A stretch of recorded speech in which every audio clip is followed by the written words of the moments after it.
반갑습니다. 세진입니다. 오늘은 법정스님 책 중에 오두막 편지라는 책이 있습니다.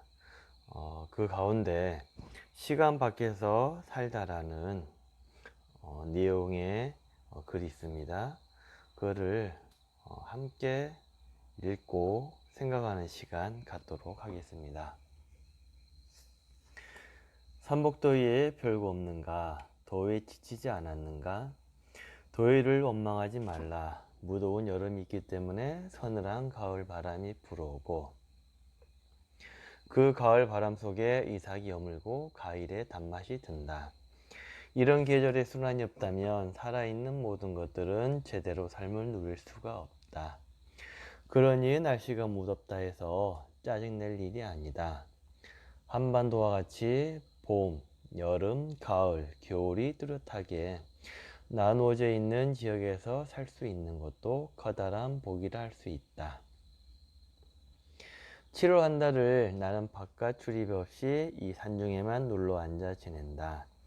비슷비슷하게 되풀이 되는 일상의 틀에서 벗어나 자연의 흐름에 따르면서 새롭게 살아보고자 했다. 개인적인 사정으로 한 집회의 약속을 이행 못하게 된 연으로 해서 모처럼 틀에서 벗어난 생활을 갖게 되었다. 때마침 건전지가 다 소모되어 시계도 못 고 라디오도 들을 수 없게 되었다. 이게 바로 틀에서 벗어날 수 있는 좋은 기회였다. 사람이 시계를 발명한 이래 시간을 유용하게 활용하여 사회생활의 여러 가지로 보탬이 된 것은 지난 인간의 역사가 이를 증명해 주고 있다. 그런 한편 시기에 의존한다면서부터 사람들은 늘 시간에 쫓기면서 살아야 하는 폐단도 있다. 먹고 싶지 않아도 식사 시간이 되었으니 먹게 되고 잠이 오지 않았는데도 잘 시간이 되었으니 잠자리에 들게 된다. 이와 같이 오늘날에 우리들은 시계바늘에 조종당하면서 삶을 이루고 있다. 시계가 먹고 시간 알리는 라디오의 기능이 쉬게 되자 나는 비로소 시간 밖에서 살 수 있었다. 배가 고파야 끼니를 챙기고 눈꺼풀이 무겁게 내려온 후에라야 잠자리에 들곤 했다. 시계바늘이 지시하는 시간 말고 자연의 흐름을 따라 먹고 자고 움직이니 마음이 아주 넉넉하고 태평해졌다. 시계가 가리키는 시간의 굴레에서 벗어나자 나는 비로소 자주적인 삶에 한 걸음 다가선 기분이 들었다. 돌이켜보니 내가 그동안 얼마나 많이 시간의 노예가 되어 이리 뛰고 저리 뛰면서 부질없이 살아왔는가 싶은 생각도 들었다. 시계에 대한 내 최초의 경험은 불안이었다. 어린 시절 고모네 집에서 나는 자주 놀러 갔었다. 고모가 잘해주며 몹시 따랐던 모양이다. 그런데 빈 방에서 혼자 놀다 보면 벽시계의 똑딱똑딱 하는 시계추 소리가 몹시 불안하게 들려오곤 했다. 맛있는 음식을 놓아준 채 나는 말도 없이 슬그머니 고모네 집을 빠져나와야 했다. 아이가 없어진 것을 보고 고모는 걱정이 되어 우리 집에 와서 내가 있음을 확인하고 갔다. 요즘은 하나뿐이지만 불리람에 살 때도 방마다 탁상시계가 놓여 있었다. 말하자면 시계의 노예 노릇을 충실히 한 셈이다. 그런데 아무리 디자인이 마음에 들어도 째깍째깍 소리가 나는 시계는 산 아래로 내려보냈다. 손님으로 가서 객실에 묵어 벽시계가 됐건 탁상시계가 됐건 째깍거리는 소리가 나지 않도록 시계추를 먹게 하거나 건전지를 빼두는 것이 나그네의 습관처럼 되었다. 물론 객실에서 나올 때는 원래대로 살려놓고 나온다. 손목에 수갑쳐 차는 것이 싫어서 손목시계를 한 삽고 멀리 해오다가 해외여행을 다니면서부터 외출할 때만 할 수 없이 차게 되었다. 그러니 시계의 노예임을 스스로 표시하고 다니는 꼴이다. 내가 송광사에서 수련회를 주관할 때는 수련회에 들어가기 전에 반드시 시계를 풀어서 보관하도록 했다. 모처럼 시한부 출가 생활하는 수험생들에게 시기의 굴레와 시간의 관념에서 벗어나도록 하고자 해서였다. 우리는 시계를 들여다보면서 얼마나 많은 시간을 무가치하게 낭비하고 있는가.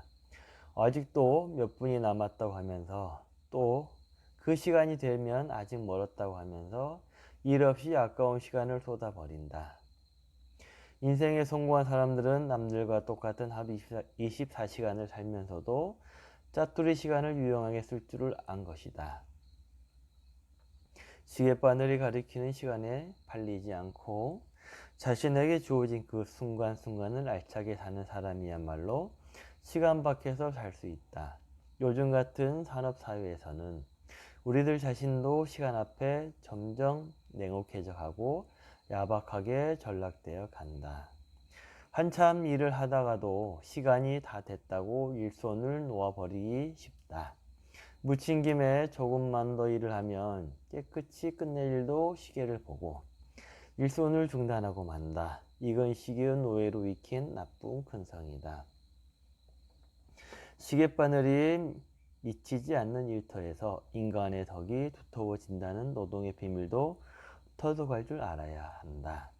모든 것은 시간이 해결해 준다는 말이 있다. 우리가 세상을 살아가는 일도 죽는 일도 그 시간에 속하기 때문일 것이다. 하지만 시간에 대한 관념에서 벗어나 시계바늘에 의존하지 않으면 순간순간을 보다 알차게 보낼 수 있다. 시간에 또 끼지 않고 초조해하지 말고 시간 밖에 있는 무한한 세계에 눈을 돌리면 그 어떤 시간에건 여유를 지니고 의젓해질 수 있다는 소리이다. 세상살이에 경험이 많은 지혜로운 노인은 어떤 어려운 일에 부딪힐 때마다 급히 서두르지 말고 좀 더 기다리라고 일러준다. 한 고비가 지나면 좋은 일이 됐건 언짢은 일이 됐건 안팎의 사정이 달라질 수가 많다. 노인들의 풍진 세상을 살아오는 과정에서 시간의 비밀을 터득했기 때문이다. 사람의 머리로는 해결할 수 없는 문제들 시간은 가끔 해결해 주는 수가 있다. 그래서 참는 것이 덕이란 말도 있지 않은가? 지금 당장 해결하기 어려운 문제는 우선 하룻밤 푹 자고 나서 다음날 다시 생각해 보는 것이 좋다. 해결하기 어려운 문제일수록 조급히 해결해 버리려고 서두르지 말고 한 걸음 물러서서 조용히 이모저모를 살펴보는 것이 지혜로운 해결책이 될 것이다. 시간 밖에서 우리 만날 수 있기를 간절히 바란다. 법정스님의 이 책의 내용에 보면 우리는 시간이라는 관념과 굴레, 조건 속에서 살아가면서 시간은 우리를 위해 존재하는 게 아니라 시간을 위해 우리가 존재하는 것처럼 우리의 삶이 주체를 잃어버린다는 말씀인 것 같습니다. 제가 가끔 학교 가거나 어떤 시내 갈 때 항상 대중교통을 이용하는 편입니다. 제가 운전을 잘 못하기 때문이죠. 그리고 가장 중요한 것은 지하철을 타고 다니면 대중교통 이용하면서 그때 책을 보거나 명상을 하거나 사회나 도시의 풍경을 집중해 보곤 합니다. 요즘에 가장 달라진 풍경이 하나가 모든 사람이 핸드폰만 보고 있다는 겁니다. 핸드폰에 노예가 되어 핸드폰을 바라보고 핸드폰 속에서만 살고 있는 것 같습니다. 그전에는 책도 보는 사람도 많았고 눈을 감고 자기 자신을 바라보는 사람도 많았는데 요즘은 남녀노소 모든 사람이 모두 앉아서 핸드폰만 보고 있습니다. 길을 가고 있는데도 핸드폰을 보고 가고 계단을 걷고 있는데도 핸드폰을 보고 가고 차를 운전하고 있는데도 핸드폰을 보고 있습니다. 내가 사는 건지 핸드폰을 위해 사는 건지 말차의 마부가 말을 끌고 가는 건지 말을 쫓아서 말에 의해서 가는 건지 주인과 노예가 불분명한 사이가 된 것 같습니다. 제가 이렇게 저도 쭉 돌아보면 저도 가끔씩 이렇게 핸드폰을 볼 때 저도 무심코 잊어버릴 때가 종종 있는데 그럴 때마다 참여합니다. 주체적이고 집중적으로 살기 위해서 출가한 스님들이 또 제가 핸드폰과 SNS, 모바일, 인터넷에 굉장히 빠져 살지 않는가, 공부나 사회소통, 세상에 돌아가는 일들을 볼 수 있지만 거기에 굉장히 매몰돼서 그 속에서 자신을 잃어가고 있는 내 모습을 가끔 보거나 다른 사람의 모습 볼 때마다 가끔씩은 안타깝습니다.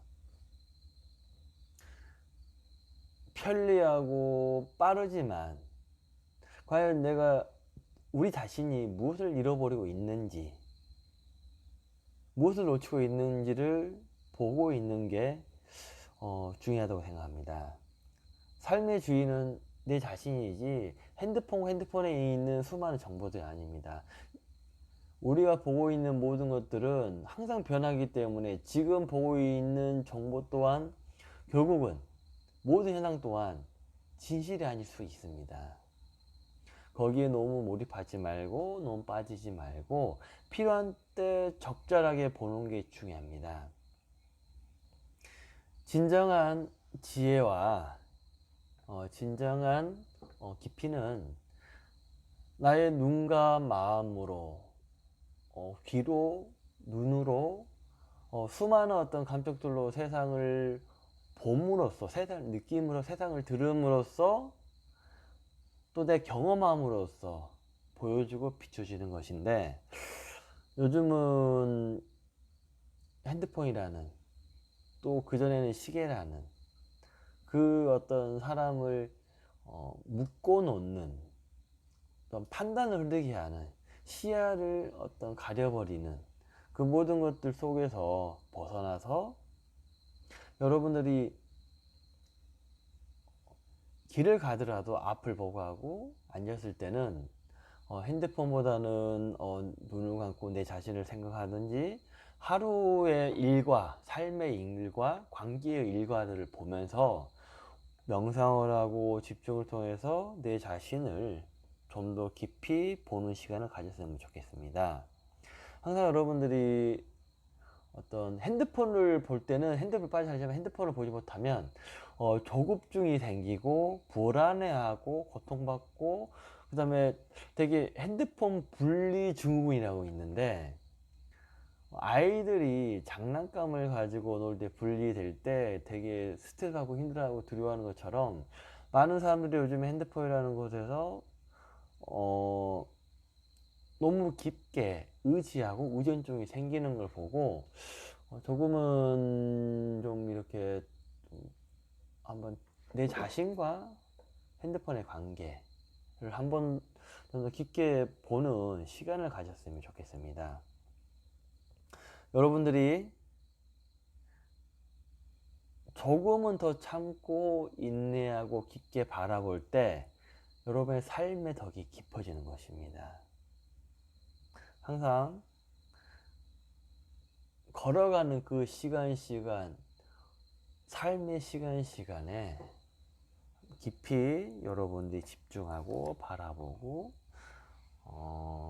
여유 있고 눈에 빛이 나고 행복한 미소로서 많은 사람들과 서로 봤으면 좋겠습니다. 감사하고 고맙습니다. 오늘도 행복하시고 건강하시고 감사합니다.